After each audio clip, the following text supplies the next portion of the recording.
Esta presentación constituye la sexta sesión del curso de investigación en Ciencias de la Salud 1 y aborda el tema de en qué pensar acerca de los sujetos del estudio, siempre teniendo como marco de referencia que estamos intentando aportar claves para la elaboración de una propuesta de investigación.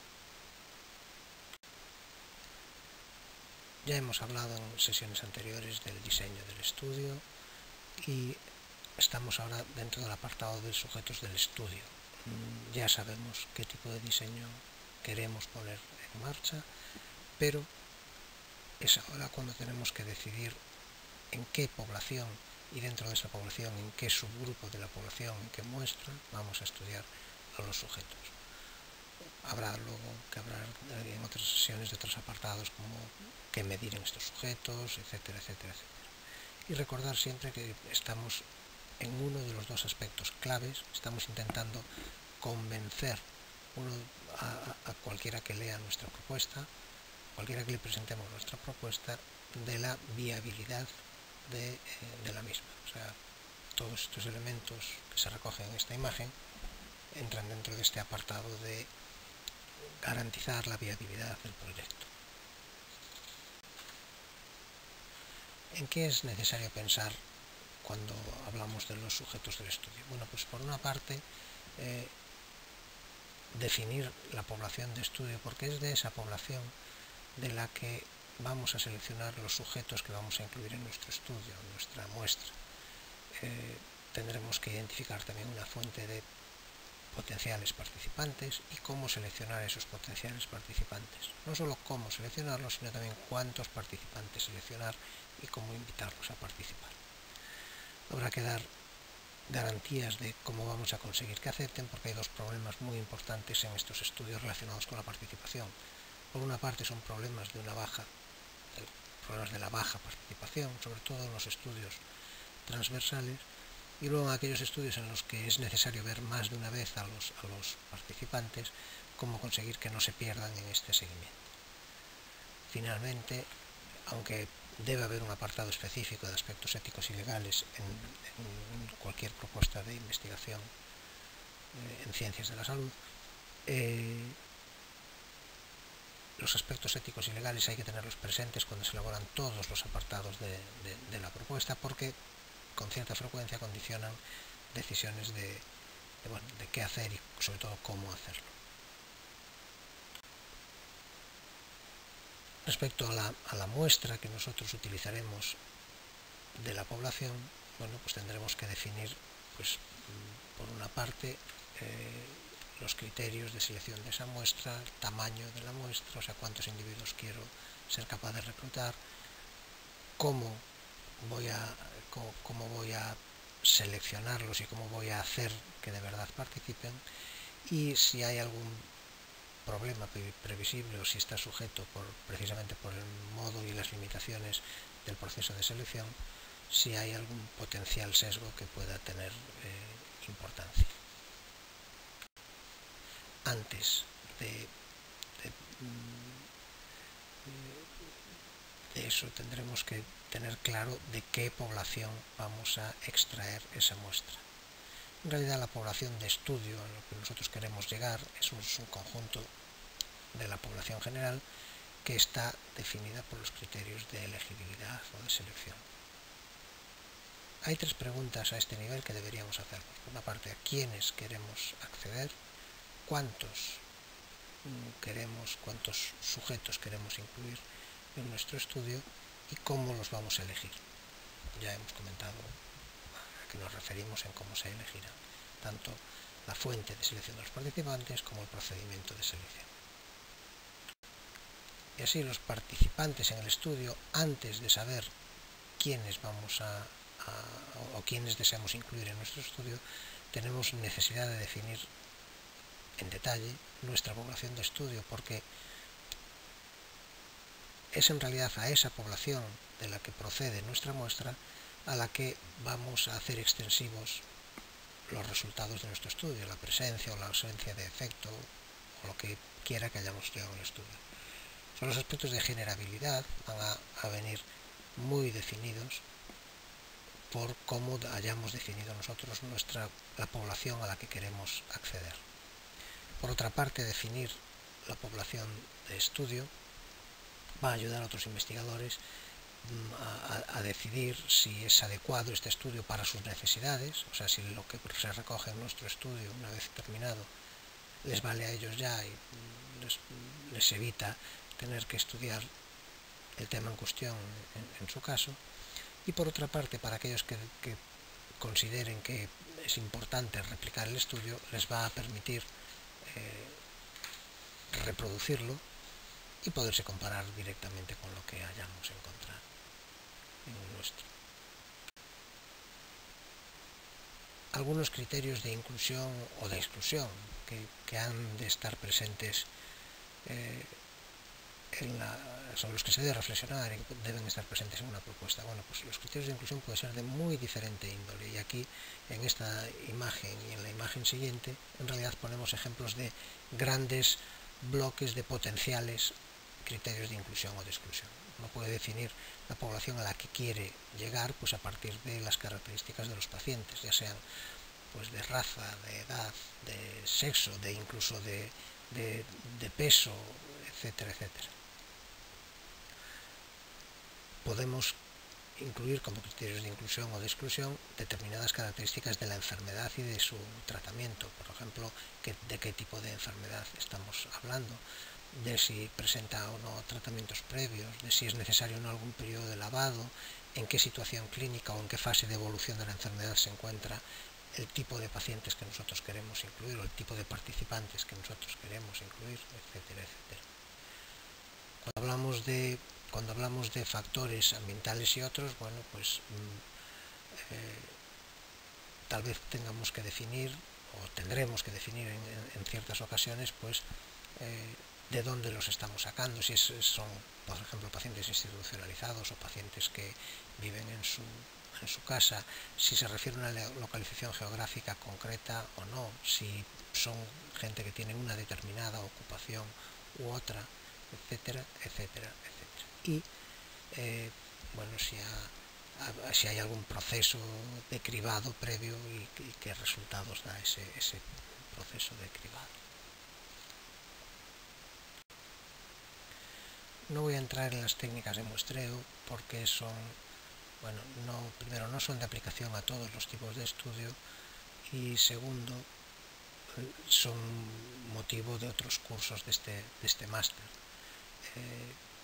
¿Cómo debemos seleccionar a los sujetos? Bueno, pues debemos seleccionar a los sujetos en función de cómo queramos utilizar luego la información procedente de ellos. Casi siempre vamos a querer utilizar la información de esta muestra que estamos estudiando para hacerla extensiva a una población más grande.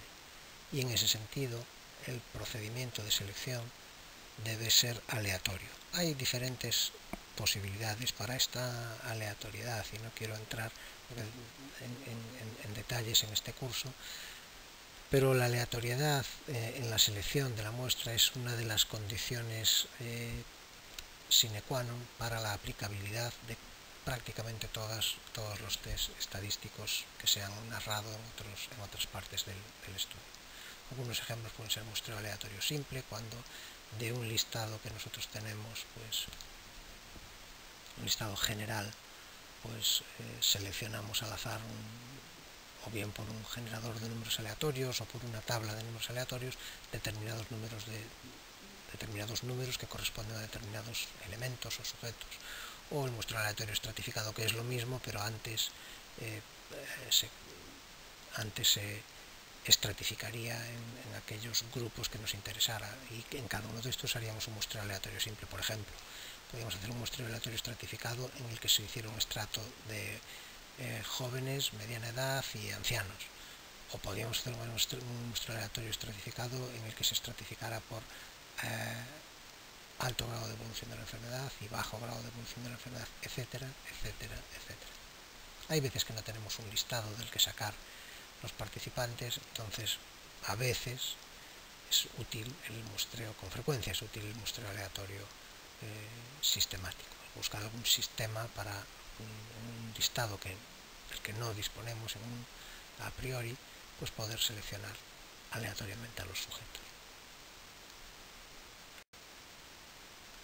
¿Cuántos? Tampoco es motivo de este curso el decir cuántos sujetos se van a estudiar, pero cuántos sujetos se van a estudiar necesariamente tiene que estar dentro de la propuesta de investigación. Es fundamental y es algo que siempre se va a evaluar y condición importantísima para evaluar la viabilidad del proyecto, saber cuántos individuos necesito para ser capaz de responder a la pregunta que me he planteado y responder con garantías y con un margen bajo de error, sobre todo de los errores aleatorios alfa y beta, que luego veremos lo que es. ¿De qué depende entonces el tamaño de la muestra?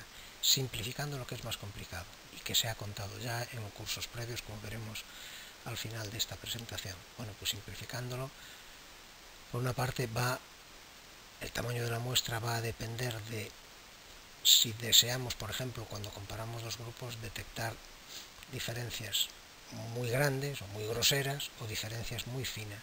Si lo que deseamos es detectar diferencias muy finas, vamos a necesitar muestras más grandes que si nos llega con detectar diferencias muy toscas, muy groseras.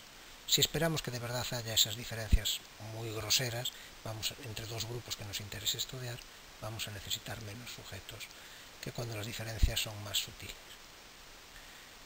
Va a importar también qué es lo que estamos midiendo. Si lo que estamos midiendo es muy variable, en general vamos a necesitar más individuos que si lo que estamos midiendo es poco variable.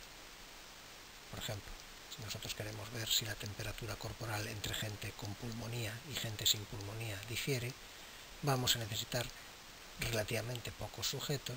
Es un ejemplo muy chusco, porque ya sabemos que sí difiere, ¿no? Pero vamos a necesitar pocos sujetos porque la temperatura corporal basal en la gente sana tiene muy poquita variabilidad. Mientras que si nosotros queremos detectar diferencias en la presión arterial entre hombres y mujeres, pues vamos a necesitar muchos más sujetos porque la propia presión arterial, tanto en hombres como en mujeres, es una variable que varía mucho. O sea, depende de dos cosas importantes: si hay grandes diferencias que queremos ser capaces de detectar o si estas diferencias son muy sutiles, y de si es muy variable o no lo que medimos. Y por otra parte, los dos errores famosos que en epidemiología clínica, en métodos epidemiológicos, se conocen como error alfa y error beta, son errores aleatorios, errores asociados al propio proceso muestral. En la siguiente imagen veremos, cuando estamos en esta situación de error. La ventaja que tienen es que se pueden fijar a priori qué grado de error o qué, al final son probabilidades, qué probabilidad quiero dejarme de estar metiendo la pata, tanto en el caso del error alfa como del error beta. Y como investigador podemos decidir eso a priori. La parte mala de esta historia es que cuanto más pequeños queremos que sean estos errores, y siempre queremos que sean pequeños, pero bueno, cuanto más pequeños queremos que sean, más grande es el tamaño muestral que se necesita. Esto es una descripción simplista de cuándo estamos en presencia de estos errores, en qué situaciones aparecen estos errores.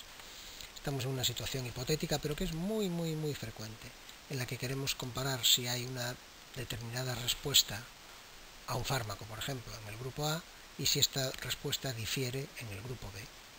Bueno, estoy solo haciendo una tabla de 2×2 en el que hay una realidad, es que haya diferencia o que no haya diferencia, y hay también el estudio que nosotros hacemos, pues estamos en dos circunstancias: o que encontremos diferencia en la respuesta del grupo A y del grupo B, o que no encontremos diferencia.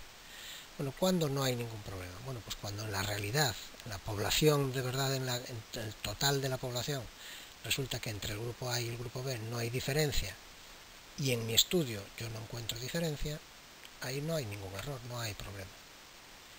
Tampoco hay problema cuando en la realidad no hay diferencia entre la respuesta de los dos grupos y en mi estudio no detecto diferencias. El problema aparece cuando hay por ejemplo, el error alfa aparece cuando en la realidad no existen diferencias entre A y B, pero por el propio procedimiento muestral resulta que en el estudio que yo hago, en el test que yo hago, encuentro diferencias entre A y B. Ahí estamos cometiendo un error alfa. A nadie se le escapa que este error alfa queremos que sea pequeñito. No queremos decir que entre dos cosas hay diferencia cuando en realidad no existe. Y lo mismo sucede cuando en la realidad hay diferencias, pero mi estudio no tiene suficiente poder para detectarlo. Estamos cometiendo un error tipo beta. En mi estudio no detecto diferencias cuando en realidad existe. Bueno, error alfa y error beta son estas dos situaciones. El error beta también es el complemento, es 1 menos beta, es la potencia o el poder estadístico. Estos dos errores, cuanto más pequeñitos los fijemos, mayor es el tamaño muestral, como decíamos previamente.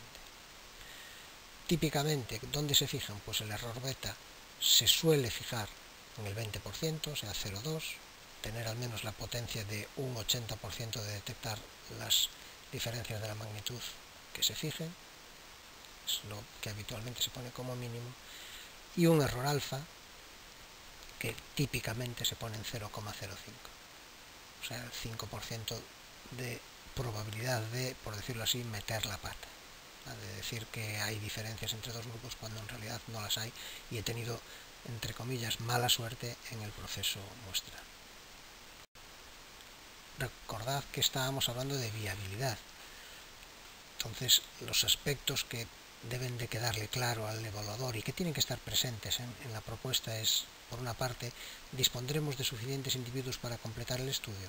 Si yo he hecho un cálculo del tamaño muestral y necesito 500 para responder con garantías a la pregunta que me he planteado, tenemos una fuente donde seleccionar a estos participantes, y esa fuente es una fuente que no nos introduce sesgos insalvables.